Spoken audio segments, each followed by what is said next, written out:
नमस्कार साथियों। दिव्यांग सेवी एवं हिंदी के चर्चित युवा कवि, कथाकार, आलोचक व संपादक श्री गुलेंद्र पटेल जी छायावादी कवयित्री महादेवी वर्मा की दुर्मुख खरगोश रेखाचित्रात्मक कहानी रिकॉर्डिंग करने के लिए भेजे हैं, ताकि दिव्यांग मतलब दृष्टिबाधित, नेत्रहीन विद्यार्थीगण इसे सुन सकें। समय न लेते हुए मैं कहानी का पाठ करती हूँ।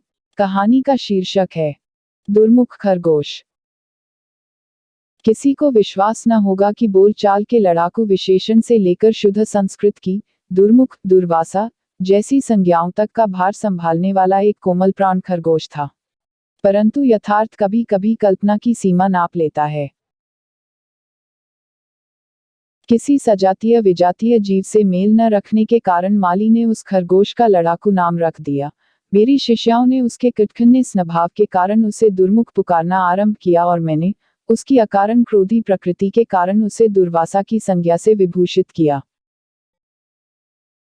लड़ाकू नाम के लिए तो किसी से क्षमा मांगने की आवश्यकता नहीं जान पड़ती, परंतु दुर्मुख और दुर्वासा जैसे पौराणिक नामों का ऐसा दुरुपयोग अवश्य ही चिंतनीय कहा जाएगा। दुर्मुख से तो मैं स्वयं भी रुष्ट हूँ। यह मर्यादा पुरुषोत्तम राम का गुप्तचर था और रजक द्वारा सीता संबंधी अपवाद की बात राम से कहकर उसने सीता निर्वासन की भूमिका घटित की थी।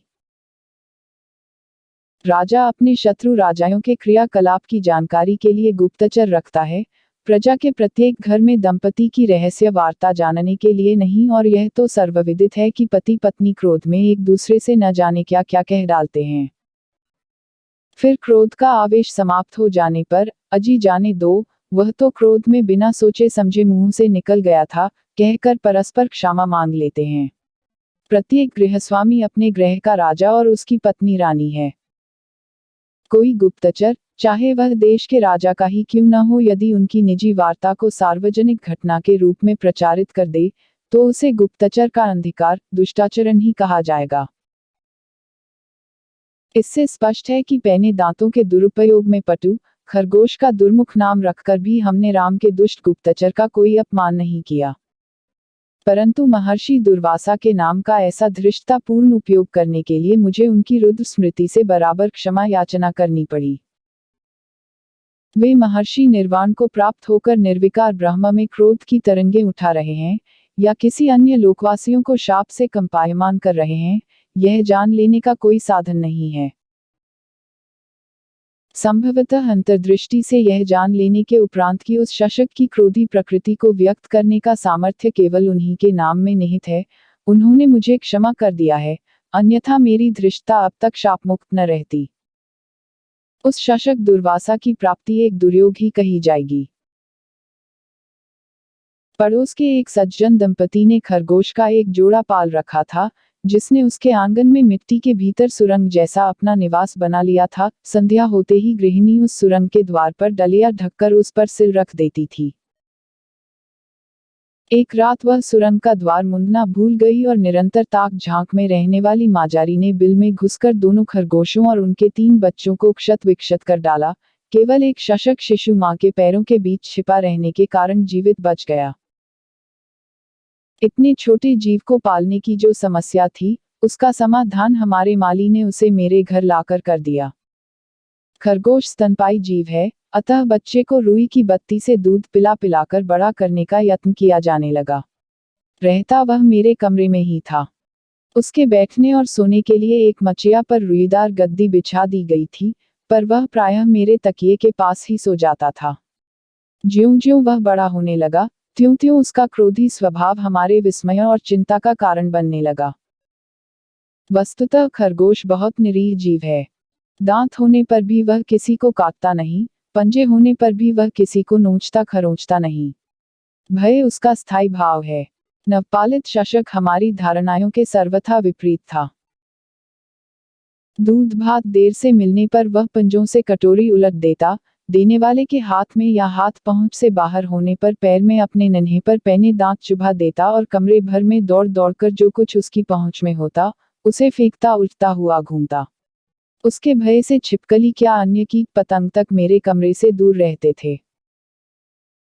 ऐसे वह अन्य खरगोशों के समान प्रियदर्शन था, परंतु एक विशेषता के साथ। कुछ बड़े बड़े सघन कोमल और चमकीले फर के रोमों से उसका शरीर आच्छादित था। पूंछ छोटी और सुंदर और पंजे स्वच्छ थे, जिनसे वह हर समय अपना मुख साफ करता रहता था। कान विलायती खरगोशों के कानों के समान कुछ कम लंबे थे, परंतु उनकी सुडौलता और सीधे जड़े रहने में विशेष मोहक सौंदर्य था। विशेषता यह थी कि एक कान काला था और एक सफेद। काले कान के ओर की आंख काली थी और सफेद कान के ओर की लाल। सामान्यतः सफेद खरगोशों की आंखें लाल और काले या चितकबरों की काली होती हैं, परंतु इस खरगोश की दोनों आंखों ने अपने दो भिन्न रंगों से उस नियम का अपवाद उपस्थित कर दिया था। कभी कभी लगता मानो दो भिन्न खरगोशों का आधा आधा शरीर जोड़कर एक बना दिया गया हो और आंखों में एक ओर नीलम और दूसरी ओर रूबी का चमकीला मनका जड़ दिया हो। स्वजाति की सतर्कता और आतंकित मुद्रा का उसमें सर्वथा अभाव था। मेरे कमरे में स्प्रिंगदार जाली के दरवाजे लगे हैं और खिड़कियों में भी जाली है। अचानक किसी कुत्ते बिल्ली के भीतर आ जाने की संभावना नहीं रहती थी, परंतु जाली के बाहर तो वे प्रायः आकर मेरी प्रतीक्षा में खड़े हो ही जाते थे। खरगोश न भागता, न कहीं छिपने का प्रयत्न करता, वरन जाली के पास आकर क्रोधित मुद्रा में अपनी दोनों काली लाल आंखों से उन्हें घूरता रहता। बिल्ली यदि जाली के पार खिड़की पर आकर बैठ जाती, तो वह अपने पिछले दोनों पैरों पर खड़े होकर उसे देखता और मुख से विचित्र क्रोध भरा स्वर निकालता। मेरे कमरे में दुर्मुख के रहने से शेष पशु पक्षियों को निर्वासन ही मिल गया था। इसी से जब वह कुछ बड़ा, हृष्ट-पुष्ट और चिकना हो गया, तब मैंने उसे अपने पशु पक्षियों के रहने के लिए बने जाली के घर में पहुंचाना उचित समझा। वहां आधा फर्श सीमेंट का है और आधा कच्चा मिट्टी का, क्योंकि खरगोश जैसे जीव मिट्टी खोदकर अपने लिए निवास बनाकर ही प्रसन्न रहते हैं। पिंजरे या पक्के फर्श वाले घर में उनके जीवन का स्वाभाविक विकास और उल्लास रुक जाता है। दुर्मुख ने पहले तो मिट्टी खोदकर अपने रहने के लिए सुरंग जैसा घर बनाया और उस निर्माण कार्य से अवकाश मिलते ही जालीघर के अन्य निवासियों से युद्धम देही कहना आरंभ किया। उसके झपटने और काटने के कारण कबूतर, मोर आदि का दाना चुगने के लिए नीचे उतरना कठिन हो गया। वे तब तक अपने अड्डों और झूलों पर बैठे रहते, जब तक दुर्मुख अपने भोजन से तृप्त होकर सुरंग घर में विश्राम के लिए न चला जाता। कभी कभी सुरंग में भी उसे अपने प्रतिद्वंद्वियों के नीचे उतरने की आहट मिल जाती। तब वह अचानक उन पर आक्रमण कर किसी को गर्दन और किसी के पैरों में अपने पैने दांत गड़ा देता और वे आरित स्वर से कोलाहल करते हुए ऊपर उड़ जाते। अंत में यह सोचकर कि दुर्मुख के क्रोधी स्वभाव के कारण संभवतः उसका स्वजातिशून्य अकेलापन है, मैं नखास कोने में बड़े मियाँ से एक शशक वधू खरीद लाई। वह हिमखंड जैसी चमकीली, शुभ्र और लाल विद्रुम जैसी सुंदर आंखों वाली थी, इसी से उसे हम हिमानी कहने लगे। पर मेरी यह धारणा कि दुर्मुख उसके साथ शिष्ट खरगोश के समान व्यवहार करेगा, भ्रांत सिद्ध हुई। अपनी काली लाल आंखों में मानो धूम और ज्वाला मिलाकर आग्नेय दृष्टि से उसने नवागता को देखा और फिर आक्रमण कर दिया। बड़ी कठिनाई से हम उस बेचारी की रक्षा कर सके। अपने बिल में तो दुर्मुख ने उसे घुसने ही नहीं दिया और जब एक बार उसकी अनुपस्थिति का लाभ उठाकर हिमानी ने उसके सुरंग भवन में प्रवेश का साहस किया, तब सुरंग के स्वामी ने अचानक लौटकर उसे कानों से खींचते हुए बाहर ही नहीं निकाल दिया, उसके सुंदर, कोमल और हिम शुभ्र कानों को कुतरकर लोहू लुहान भी कर डाला। निरुपाया हिमानी ने जब दूसरा बिल खोदकर और उसमें कोमल हरी दूब बिछाकर अपना विश्राम कक्ष तैयार किया, तब दुर्मुख उस पर भी अपना अधिकार जमाने के लिए लड़ने लगा।